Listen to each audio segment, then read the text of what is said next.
안녕하십니까. 이 시간은 최근 폴란드와 국경 난민 문제로 곤욕을 치르는 나라가 있었죠. 바로 벨라루스입니다. 오늘은 이 벨라루스 관련 이슈 한 토막을 방송해 드리겠습니다.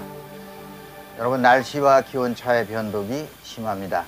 미세먼지, 오미크론, 코로나19, 독감, 여러가지 계절과 함께 찾아오는 불청객에 조심하시고 건강 잘 지키시기 바랍니다. 이 작년 2020년이죠. 8월에 동부 유럽이 아주 뜨겁게 달아올랐던 적이 있습니다. 벨라루스 수도 민스크를 중심으로 해서 전국적으로 엄청난 시위가 있었죠. 부정선거 반대, 루카센코 대통령 퇴진, 벨라루스의 민주화를 외치며 거리를 메운 수백만의 시민들의 시위가 있었습니다. 기관총으로 무장한 대통령이 헬리콥터에서 내리던 모습도 기억하실 겁니다. 참, 이런 사람이 대통령이 맞습니까?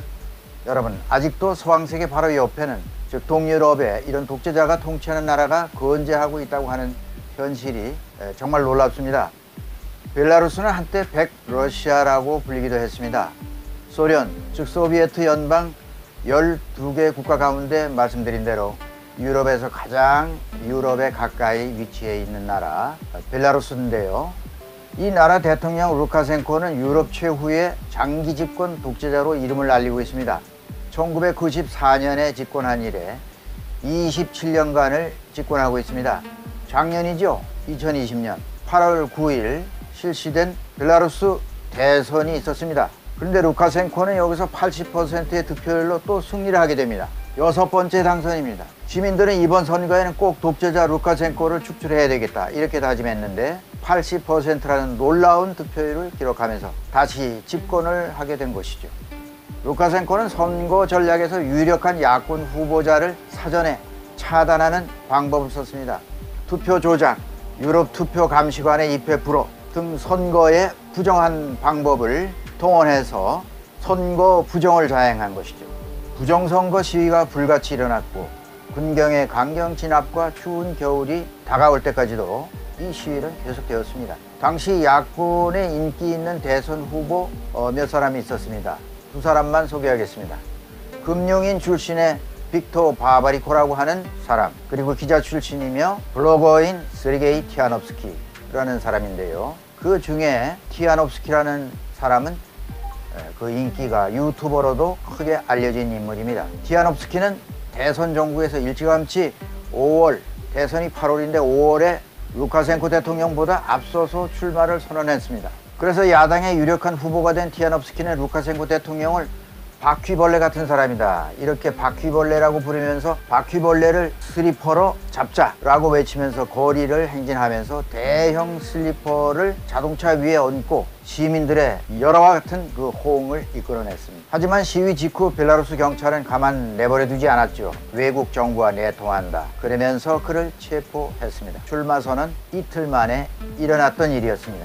바바리코 역시 후보 등록 전에 횡령 혐의를 뒤집어 씌웠습니다. 그리고 체포를 하려고 했는데 재빨리 잠적했습니다. 지금은 망명 생활을 하고 있죠. 여러분, 구독 아직 안 누르셨으면 구독 버튼 눌러주시면 고맙겠습니다. 구독은 저에게 큰 힘이 됩니다. 부탁합니다. 네, 이렇게 야권의 후보들이 하나씩 제거되자 분노한 시민들은 티아nov스키 아내 스베틀라나 티아nov스카야라고 하는 여성의 이름 뒤에 카야 이렇게 붙이는 모양입니다. 대선 후보로, 남편 대신 대통령 대선 후보로 출마하도록 종용했습니다. 결국 현직 영어 교사였던 티아nov스키 아내가 8월 대선에서 야권 후보로 출마하게 됐던 겁니다. 루카센코 후보에게 결국 10.1% 득표율로 패했습니다. 그런데 독자적인 출구조사에서는 정반대의 결과를 제공했죠. 많은 선거 감시 관련 인사들에 따르면 그녀는 선거에서 승리했다, 그렇지만 결과적으로 루카센코가 유리하게 조작해서 발표했다. 야권은 물론 대부분의 국가들은 대선 선거를 인정하지 않았습니다. 선거 부정으로 인한 시민들의 분노는 국민을 거리로 내몰아 루카센코 퇴진을 외치게 했습니다.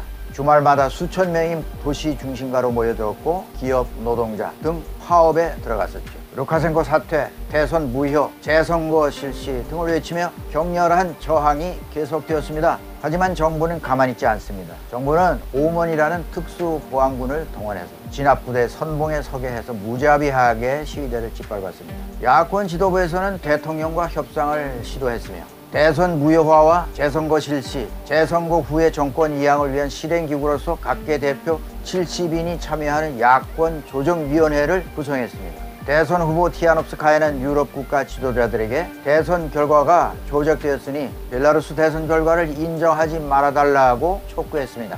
한편 루카셴코 대통령은 권력 찬탈 목적이다, 이러한 명분을 내세워서 야권의 이런 주장을 위법한 행위이고 처벌하겠다, 이렇게 협박했습니다. 이후에 불어닥칠 공포의 바람을 예고한 것이죠.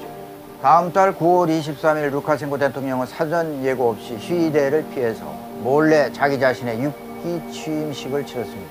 그래서 야권을 비롯한 외국에서는 외교사절도 없는, 시민대표도 없는 정부 관료만 딸랑 모아놓고 도둑 취임을 했다라는 비판이 거세게 일어났습니다. 그는 앞으로 권력을 30년 이상 유지하는 데 성공했습니다. 곧바로 시위대는 수도 민스크에서 루카셴코 취임을 반대하는 시위로 바뀌었습니다. 시위자들은 당신이 80%의 지위를 얻었다면 왜 우리를 두려워하는가? 무엇이 두려웠기에 기습 취임을 하고 있는가? 루카셴코는 사기꾼이다 등의 후호를 외치면서 격렬한 시위에 들어갔었죠. 미국과 유럽의 모든 나라가 합법성을 인정하지 않았습니다. 다만 루카셴코의 든든한 배후인 러시아의 푸틴 대통령만 예외였습니다. 네, 지금 인권단체의 조사에 의하면 정부의 강경 진압으로 전국적으로 약 3만 5천 명이 체포된 것으로 추산되고 있습니다. 대선 후보였던 티하노프스카야는 선거가 끝난 후 신변 안전을 위해서 자녀들과 리투아니아로 도피했습니다. 미국과 서방 세계에서는 벨라루스 민주화의 대표자로서 또 합법적인 대선 후보자로서의 지위를 그녀에게 인정해 주고 있습니다. 지난해 유럽연합에서는 벨라루스 야권 지도부 민주화에 앞장섰던 여성 삼총사로 알려진 대선 후보 티하노프스카야, 그리고 콜레스니코바, 베로니카 체프칼로, 이 세 여성에게 독재와의 투쟁의 공로로 사하로프 인권상을 수여한 적이 있습니다. 금년에는 러시아의 나발리가 받았죠. 당시 시위를 주도했던 주요 야권 인사들도 1년 후인 금년 2021년 지금 줄줄이 중형을 선고받았습니다. 시위에 나섰던 많은 주요 야권 인사 5명에게 징역 14년에서 16년까지 선고됐습니다. 지난 9월에는 벨라루스의 잔다크라고 불리는 야권 인사, 앞에서 얘기했던 마리아 콜레스니코바가 징역 11년을 선고받았습니다. 그녀는 벨라루스 국립 오케스트라 플리우트 주자였습니다. 최고형을 받은 야권 인사가 있습니다. 바로 얼마 전 12월 14일 벨라루스 고멜 법원이 비공개 재판으로 선거운동 이틀 만에 체포된 벨라루스 대선 후보 세르게이 티하노프스키에게 18년형을 선고했습니다. 범죄 혐의가 뭡니까? 폭동조직, 대중의 불안과 사회 증오 선동, 공공질서 위반, 업무방해, 이 4가지 혐의입니다. 여러분, 과연 독재국가다운 정치적 재판 아니겠습니까? 야권 인사에게 내린 형량 중에는 최고 수준의 형량이라고 합니다. 이 선고 소식을 들은 아내 티하노프스카야는 트위터를 통해서 독재자의 잔혹한 보복이라고 하면서, 하지만 우리는 굴복하지 않고 독재에 맞서서 싸움을 멈추지 않겠다라고 밝혔습니다. 국제사회의 비난도 쏟아졌습니다. 토니 블링컨 미국 국무장관은 벨라루스 국민 모두가 이 가혹한 탄압을 받아들이지 않을 것이다 라고 말했고요. 유럽연합 대변인도 이번 판결에 있어서 벨라루스 정권의 체계적이고 악랄한 탄압을 보여준 것이다, 이렇게 강하게 비판했습니다. 이 독재자의 말로가 아름답진 않습니다. 다만 권력의 단꿀에 취하다 보니 자신의 말로를 예측하지 못하는 것이죠. 벨라루스의 자유와 평화를 기대해 봅니다. 네, 오늘 방송 여기까지 하겠습니다. 김정구 GTV였습니다. 다음 시간에 다시 찾아뵙겠습니다. 여러분 감사합니다.